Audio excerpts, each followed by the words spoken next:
구멍 뚫린 전대와 같은 삶을 살지 않으려면이라고 하는 제목으로 말씀을 드리겠습니다. 여러분의 인생에서 누가 가장 중요한 것 같습니까? 여러분 자신의 삶에서 누가 가장 중요한가?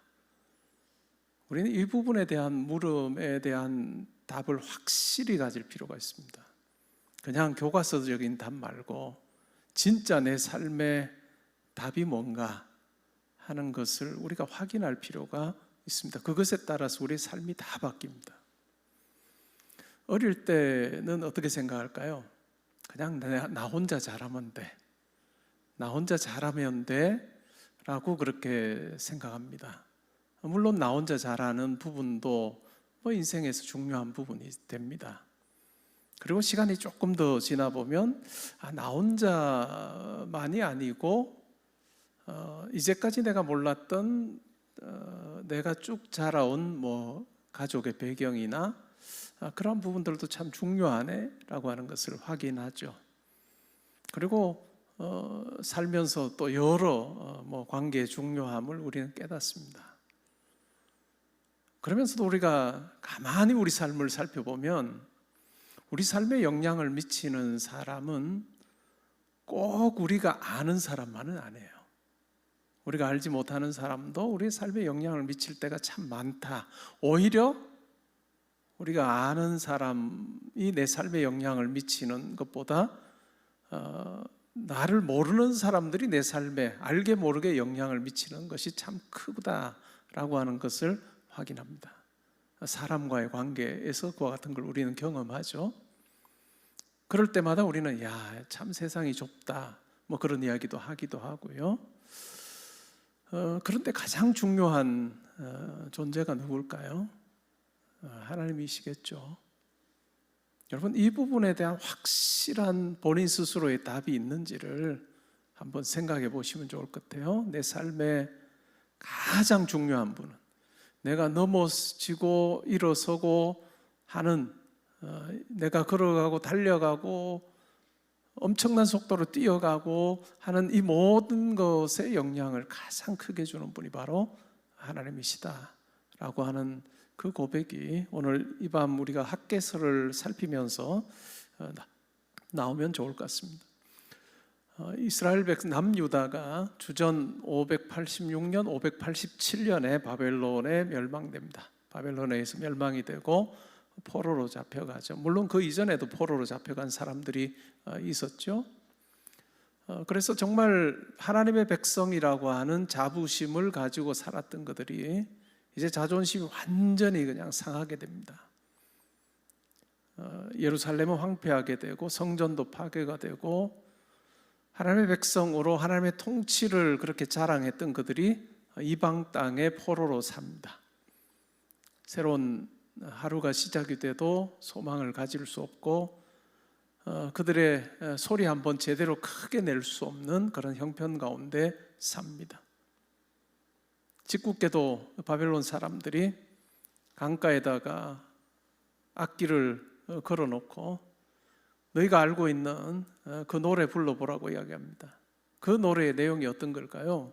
하나님의 크심을 이야기하는 거예요. 하나님이 천하의 주제가 되시고 하나님만이 이 땅을 다스리시고 지으셨다라고 하는 그 노래 한번 불러봐 라고 그렇게 이야기합니다.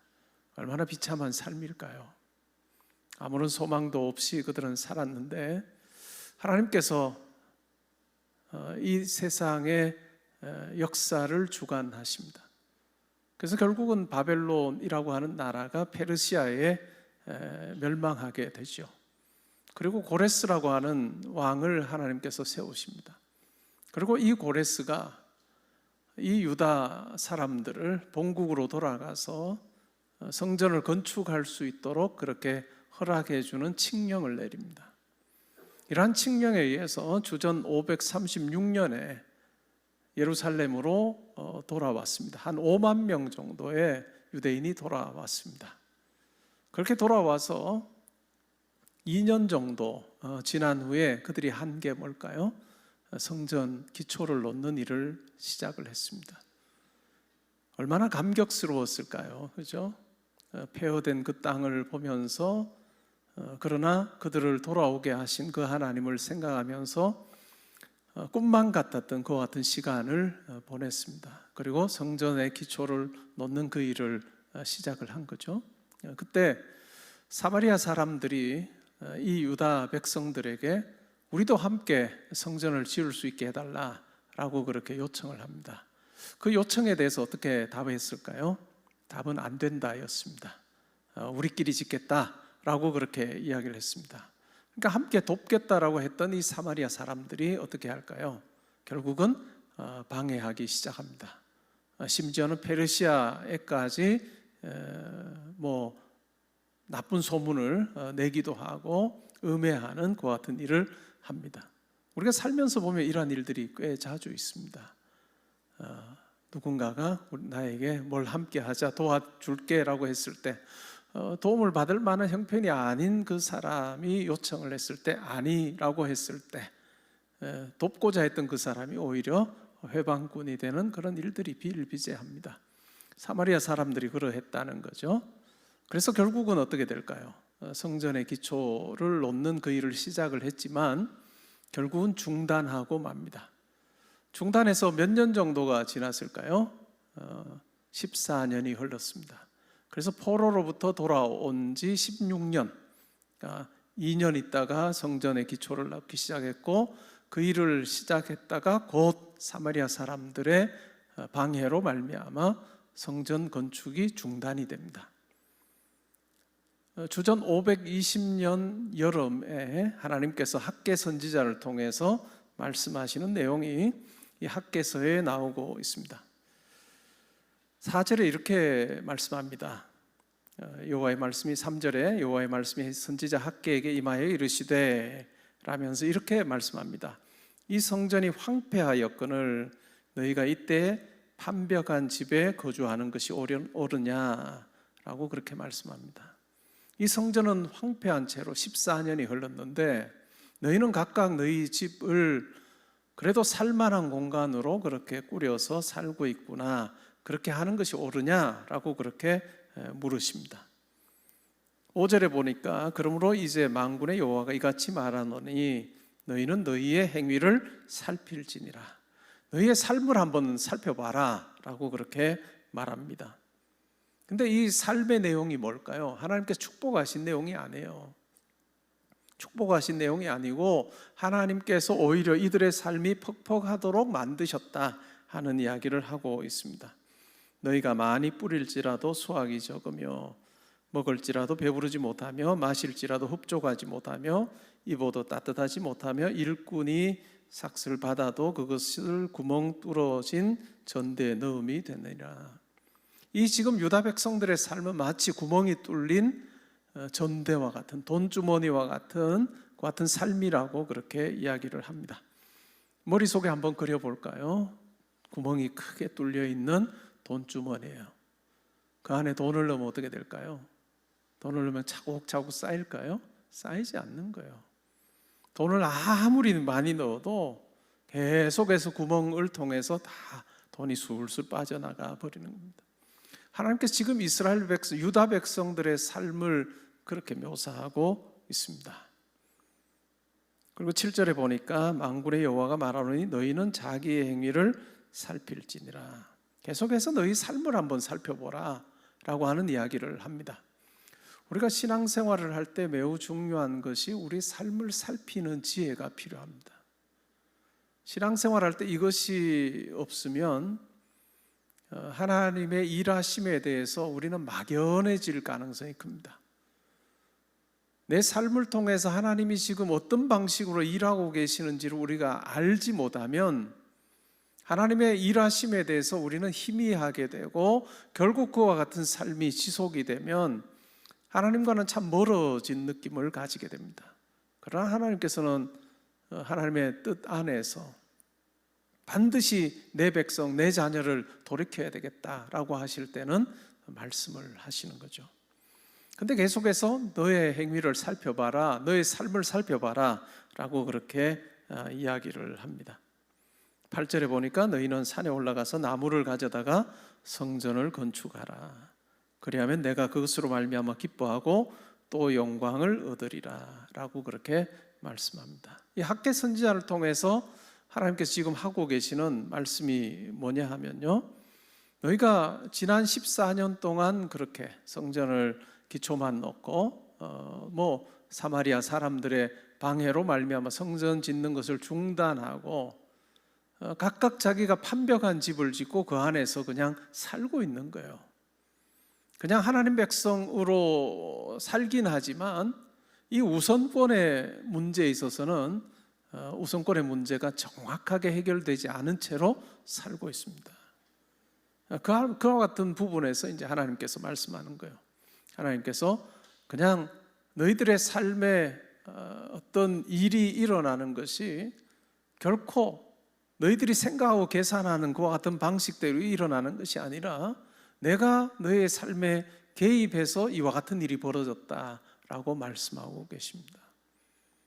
마치 구멍 뚫린 돈주머니와 같은 삶이 되도록 내가 그렇게 했다라고 그렇게 말씀합니다. 왜 그렇게 했느냐?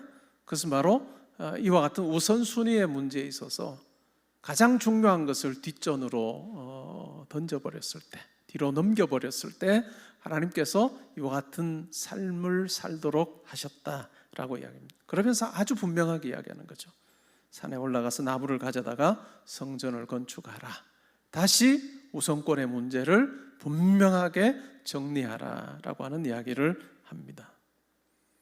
그러면서 그것으로 말미암아 기뻐하고 또 영광을 얻으리라. 하나님께서 아주 분명하게 이야기해 주고 계십니다.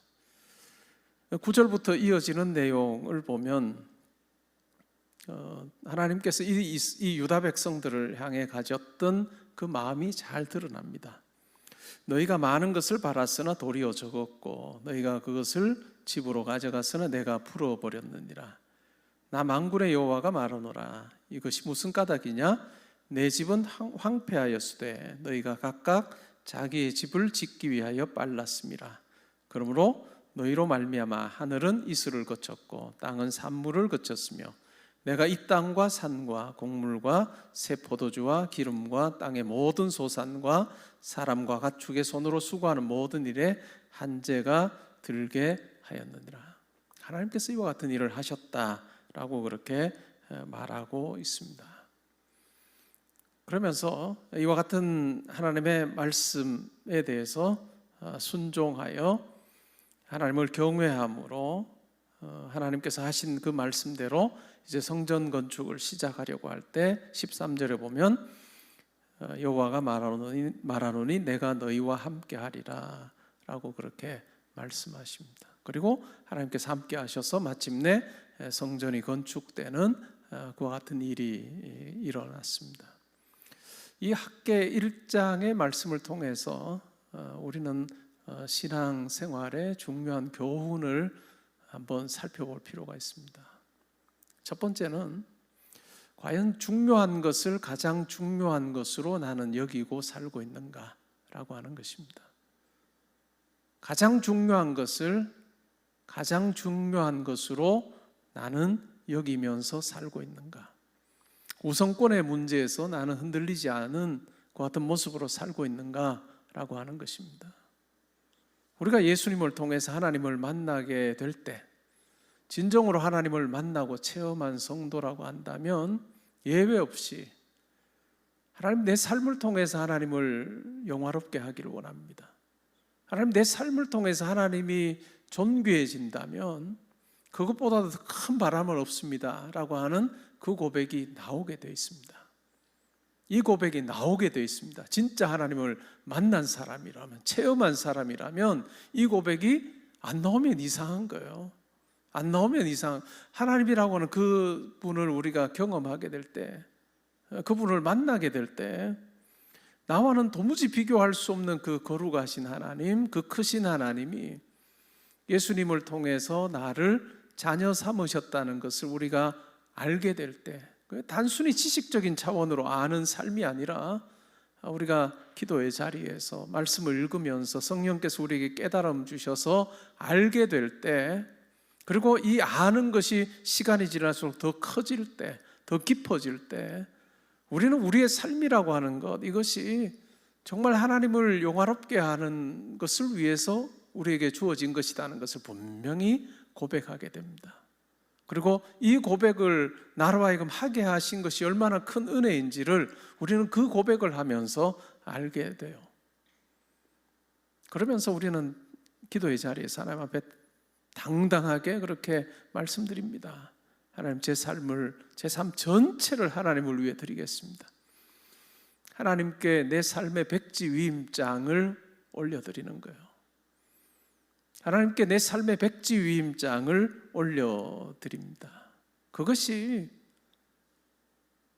예수 그리스도 안에서 하나님을 만나고 거듭난 성도, 그리고 천국이 자기의 소유임을 알고 있는 성도, 이 땅의 삶이 전부가 아니라 영원한 하나님 나라가 있다는 것을 확신하며 내가 그곳을 향해 나아가기를 소원하는 자로 우리가 사는 이와 같은 변화가 일어납니다.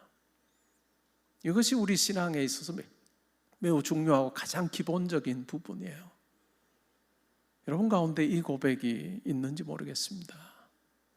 그리고 이 고백이 여러분 어느 한때의 고백이었으나 지금은 이와 같은 고백이 여러분의 입에서 더 이상 나오지 않는다면 성전을 건축하는 일에 열심 내면서 참으로 기쁨으로 시작했으나 어떠한 일로 인해서 중단되고 우선순위의 문제가 흐트러진 채로 살고 있는 유다 백성과 비슷한 양상으로 우리가 살고 있다는 것을 기억할 필요가 있습니다. 그때 학개 선지자를 통해서 너의 삶을 한번 살펴봐라, 너의 삶을 한번 살펴봐라 라고 말씀하시는 이 하나님의 음성을 우리가 잘 들어야 할 필요가 있습니다. 하나님은 너무너무 크신 분이기 때문에 우리가 하나님을 다 알 수 없습니다.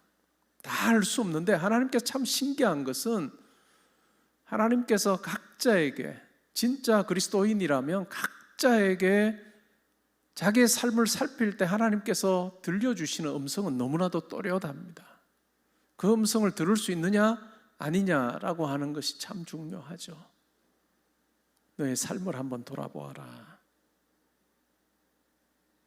많이 뿌려도 수확이 적고, 먹어도 배부르지 않고, 마셔도 흡족하지 않고, 입어도 따뜻하지 않고, 일꾼이 삭슬 받아서 그것을 넣어도 구멍 뚫어진 전대 안에 넣는 것과 같아서 아무것도 쌓이지 않는 그런 삶, 너의 삶을 한번 돌아봐라 라고 이야기합니다. 성도는 각자 자기 주도적인 신앙생활을 해야 됩니다. 뭔가 방법을 가지고 잣대를 대기 시작하면 그것은 또 하나님의 일하심에 대해서 또 하나의 획일화시키는 것과 같은 결과가 나올 수밖에 없어요. 그러나 하나님께서는 여러분 각자에게 여러분이 알아들을 수 있도록 여러분의 삶을 살필 때 이 삶이, 이 현상이 어떤 결과인지, 무엇에 대한 결과인지를 여러분들에게 분명히 알게 하십니다. 여러분의 삶을 한번 잘 살펴보십시오. 혹시 내 삶이 구멍 뚫린 전대와 같은 삶 아닌지, 만약에 그렇다면 하나님께서 여러분들에게 들려주시는 그 음성을 들어야 될 것입니다. 하나님께서 지금 하시는 말씀이 뭐죠? 너의 가장 중요한 것을 너는 중요하게, 가장 중요한 것을 취급하며 살고 있느냐? 너의 삶이라고 하는 것, 너의 생명이라고 하는 그것은 바로 구원받은 성도로서의 그 영광을 드러내야 하는 아주 거룩한 도구로, 그릇으로 내가 준 거지만 과연 그것과 무관하게 그냥 너의 기쁨, 너의 만족, 네가 얻고자 하는 그것을 위해서 그냥 온통 관심 쏟으며 살고 있지 않느냐라고 우리에게 물으실 수도 있습니다. 여러분 스스로 한번 잘 살펴보십시오. 두 번째 교훈은 이스라엘 유다 백성들이 할 말은 있습니다. 뭔 할 말일까요? 우리가 하려고는 했습니다. 하려고는 했는데 사마리아 사람들이 저렇게 방해하는 바람에 못했습니다. 그리고 14년이라고 하는 기간이 흘렀어요.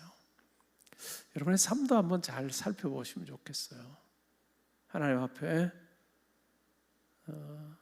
참 하나님과 참 가깝다고 느꼈던 그때에 내가 하나님을 위해서 이렇게 살겠습니다 라고 결심하거나 소원하거나 뭐 어떤 형태든 내 삶을 하나님을 위해 드리겠습니다 라고 했던 어떤 일이 혹시 없는지 한번 살펴보세요.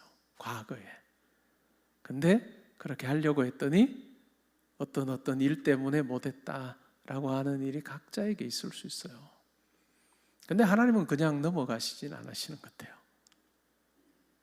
하나님은 결코 우리가 기억하지 않는다고 아니면 우리가 핑계대는 어떤 일이 있다고 그냥 넘어가시진 않으시는 것 같아요. 여러분 스스로 한번 정리해 보십시오. 내가 하나님 앞에서 그와 같은 모습으로 과거에 하나님 제가 이렇게 할게요, 이렇게 살게요 라고 했던 그것이 지금은 그냥 과거에 그런 이야기 했었지 라고 하는 것으로 변해버린 그것 있다면 여러분 기도하실 때 하나님께서 그걸 물으실지도 모르겠어요. 한번 살펴보시면 좋을 것 같습니다. 그 다음에 세 번째로는 즉각적인 순종을 원하십니다. 학계 선지자를 통해서 즉각적으로 순종하기를 요구하시고 또 순종했을 때 하나님께서 뭐라고 이야기하십니까? 내가 너희와 함께한다. 내가 너희와 함께하겠다라고 하시는 이 말씀을 우리가 분명히 기억하면 좋겠습니다. 하나님은 우리 삶의 가장 중요한 분입니다. 하나님은 우리 삶을 향해서 정말로 기쁜 마음으로 우리 삶에 함께 하시면 우리 삶에 불가능한 것은 없습니다. 오늘 우리 찬양했던 것처럼 불가능한 것은 아무것도 없습니다. 그러나 하나님께서 우리의 삶을 흡족해 하지 않으시면 유다 백성들을 향해서 이렇게 하셨던 것처럼 흡족해 하지 않으시면 아무것도 될 수가 없습니다. 제가 목회자로 여러분을 협박하는 게 아닙니다. 겁주고자 하는 것도 아니고 저는 여러분의 삶이 정말 복되기를 원합니다. 제가 목회를 하면서도 항상 여러분들에게 드렸던 말씀이지만 우리 교회는 잘 되고 우리 교회는 이름 나고 사역하는 목사 이름도 잘 나는데 교회에 있는 성도들의 삶이 퍽퍽하고 힘들고 하면 그것은 목사에겐 재앙입니다. 그건 결코 좋은 일이 아니에요. 여러분 한 분 한 분이 여러분 가정이 정말 하나님께서 기뻐하시는 가정이 돼서 하나님께서 붙들어 주시고 세워 주시고 또 하나님의 경우의 수로 여러분들을 인도하셔서 이건 내가 상상도 못했던 일을 하나님께서 이루시는구나. 내 자녀를 통해 이루시고 나를 통해 이루시고 내 후손을 통해서 이루신다라고 하는 것을 경험하는 것, 그것이 목회자에게 가장 큰 기쁨입니다. 목회자에게 가장 큰 기쁨은 여러분들이 말씀대로 살려고 몸부림쳤을 때 하나님께서 여러분의 것 가지고 적당히 살도록 내버려 두지 않으시고 하나님의 것 가지고 여러분의 삶 가운데 역사하시는 것을 경험하여서 내 삶이 하나님께서 함께 하신 이야기입니다 라고 하는 그 고백을, 그 간증을 하도록 하시는 그 하나님을 만나서 감격 가운데 사는 성도가 많은 교회, 그와 같은 교회가 행복한 교회입니다. 그와 같은 성도가 많은 목회자가 행복한 목회자입니다. 저는 여러분들의 삶이 이랬으면 좋겠습니다. 제가 여러분들의 삶을 보고 재단할 수도 없어요. 저는 하나님이 아니에요. 그리고 어떤 몇 가지를 가지고 여러분의 삶을 또 이렇게 해보십시오라고 할 수도 없을 정도로 하나님께서는 우리 각자의 삶에, 우리 가정에 정말 세밀하게 하나님께서 하나님의 방식대로 여러분들을 만나시고 여러분들에게 말씀하시는 게 있습니다. 한번 잘 살펴보시면 좋겠습니다. 물론 이런 유다 백성이 들었던 이와 같은 삶이 아니면 정말 좋은 거고요.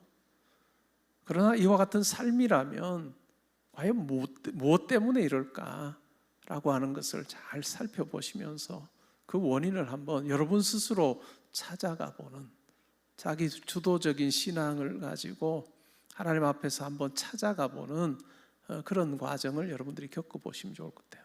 그럼 그 과정 속에서 하나님께서 분명히 말씀하십니다. 그리고 여러분들이 순종함으로 나갈 때 오늘 학개 1장 13절에서 말하는 것처럼 내가 너희와 함께 하노라 하는 이 하나님을 만나시게 될 것입니다.